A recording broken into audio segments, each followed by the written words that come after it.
Avaliação quanto à expectativa, possibilidade de manter-se cumprindo os termos dos acordos pelo tempo necessário para a liquidação de toda a dívida. Então, o que tem que ser avaliado aqui para que a gente possa estabelecer, qualificar uma negociação com a Fazenda como uma solução ou uma cilada, né? Avaliar se o contribuinte se ele poderá manter-se cumprindo esse acordo pelo tempo que foi estabelecido no acordo, né? Então, como eu havia antecipado há pouco para vocês, existem negociações que são em até 60 prestações. Muito bem, 60 prestações, 5 anos, é algo razoável. Existem outras negociações cujo prazo é de 145 meses, né? Que pode ser feito em até 145 meses. E outras negociações, aí exemplo do HELP, pode haver a negociação em até 188 prestações. Então, será que o contribuinte, será que é possível avaliar a expectativa desse contribuinte se manter no acordo durante todo esse tempo? Né? Ou será que essa condição é impossível de ser avaliada? Né? Ou será que já existe a expectativa negativa dele permanecer nesse acordo durante todo esse tempo?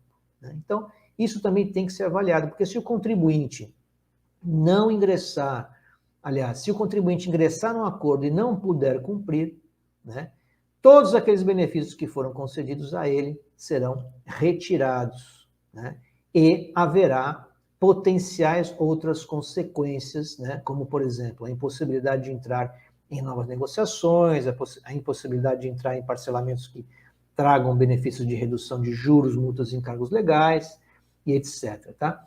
Mas isso também é relativo. Por quê? Porque a partir do momento em que uma nova lei estabelecer uma nova modalidade de negociação, uma nova lei trouxer uma nova transação, uma nova lei trouxer um novo parcelamento especial, um novo HELP, um novo refis, um novo PERT, pode ser que essa lei diga o seguinte: olha, mesmo aqueles contribuintes que já foram excluídos daquela negociação anterior poderão ingressar nessa nova renegociação. E aí a lei mais nova revoga a anterior ou prevalece sobre a anterior e o contribuinte poderá efetivamente entrar em uma negociação.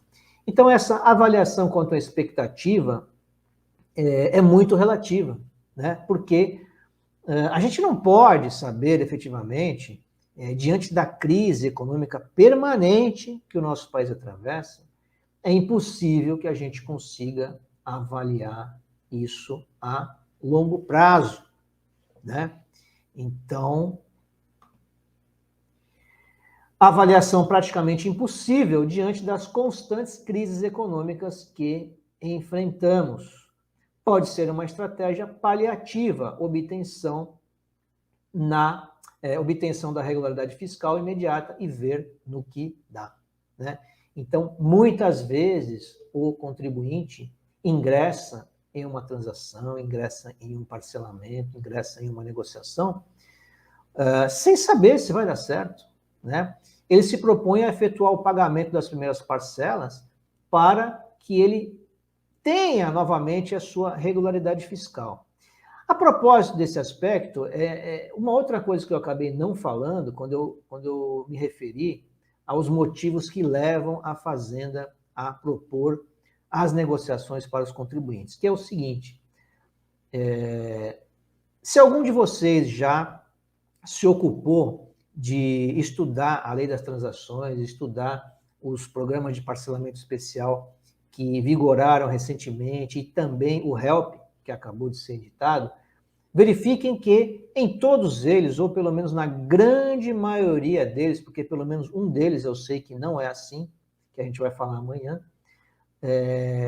todos eles impõem a condição do contribuinte pagar uma chamada prestação inicial, uma parcela de entrada, que é dividida em uma determinada quantidade de parcelas. Então, a primeira prestação é dividida em 12 prestações, a primeira parcela é dividida em 8 prestações, a primeira parcela é dividida em 3 prestações. O que a Fazenda faz com isso?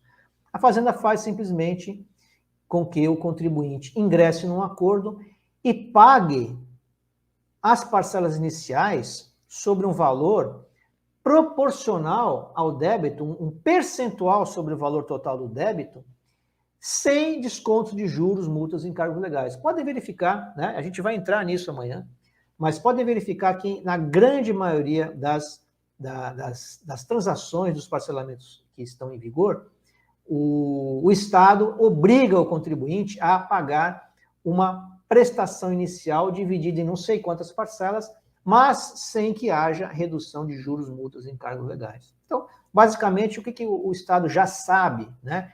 Ele já sabe que o contribuinte vai entrar, a grande maioria dos contribuintes vai entrar em acordo com a Fazenda, vai pagar as primeiras prestações, não vai aguentar pagar a partir de uma determinada parcela e vai romper o acordo. Mas nessa, o Estado já recuperou uma grande parte do crédito tributário que lhe era devido, inclusive os juros, as multas e os encargos legais. Por quê? Porque as parcelas iniciais não sofrem a incidência dos benefícios de redução. Podem verificar, a gente vai entrar nesse aspecto amanhã, mas se você já tiver a curiosidade, deem uma olhadinha na legislação das transações tributárias, na Lei 13.988, nas diversas portarias que foram editadas pela Fazenda.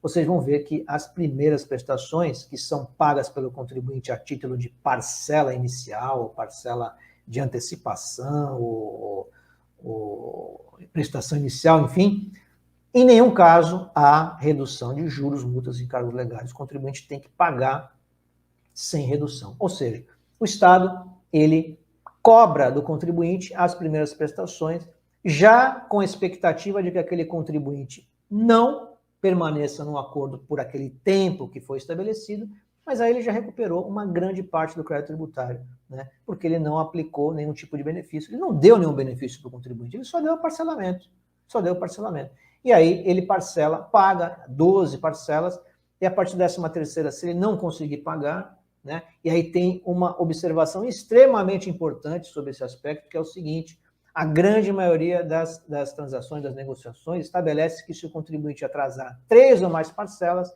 ele é excluído do acordo. Porém, se o contribuinte não pagar todas as prestações iniciais, se ele deixar pelo menos uma em aberto no final do prazo da prestação inicial, ou quer dizer o seguinte, digamos que a prestação inicial seja dividida em 12 parcelas, ele tem que pagar as 12 parcelas, né? É evidente. Mas, em tese, ele poderia atrasar 3, né? Até 3. Se ele atrasar 2, tudo bem. Se ele atrasar a terceira, ele tem o acordo rompido.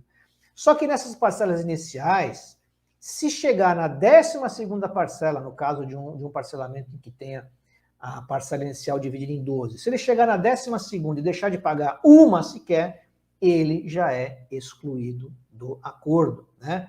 Então, assim, durante esse prazo inicial, ele pode até deixar de pagar mais que 3 parcelas. Então, deixa eu voltar aqui para tentar explicar de uma outra maneira.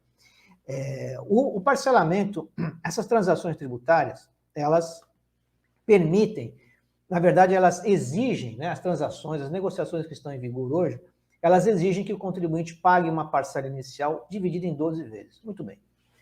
Ou seja, o contribuinte tem que pagar pelo menos 12 prestações, e essas 12 prestações não sofrem, né, são um percentual sobre o valor total do débito, e não sofrem nenhum tipo de benefício. Não tem nenhum benefício de juros, de redução de juros, multas, nem encargos legais. É um percentual sobre o valor total do débito. Muito bem. Ele tem que pagar 12, né, que é a prestação inicial dividida em 12 parcelas. Então, ele tem que pagar 12 prestações.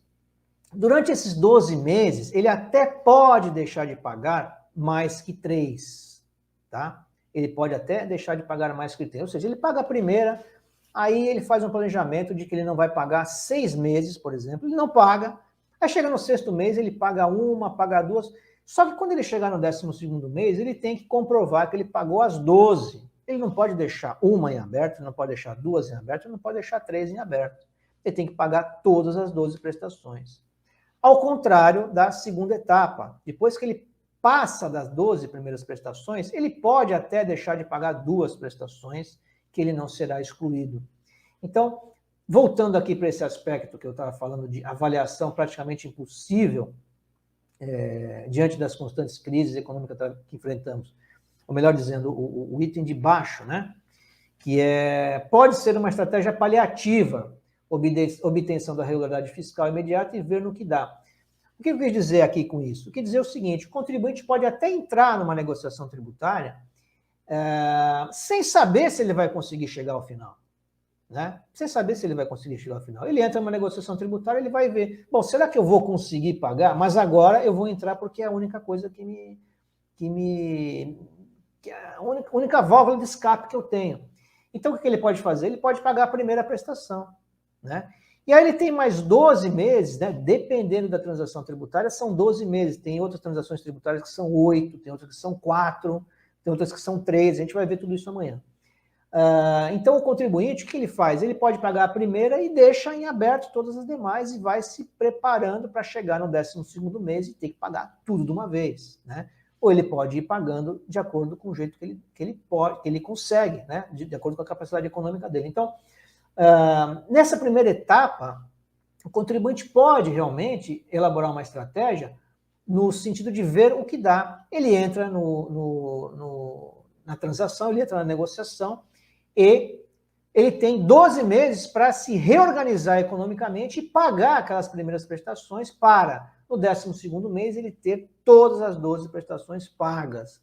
E, na sequência, na segunda etapa, é que haverá o pagamento das prestações em que houve a aplicação dos benefícios de redução de juros, multas e encargos legais. Então, durante esses 12 primeiros meses, ele tem condições de avaliar, ele pode entrar, né, nessa expectativa de regularização fiscal imediata e ver no que dá, porque aí ele vai ter 12 meses, né, para se reprogramar e fazer o pagamento dessas prestações. Se ele entender que não dá, pelo menos ele liquidou uma parte daquele crédito tributário que efetivamente é devido ou não, dependendo se ele adotou uma estratégia de avaliação de crédito tributário indevido, que a gente falou há pouco, né?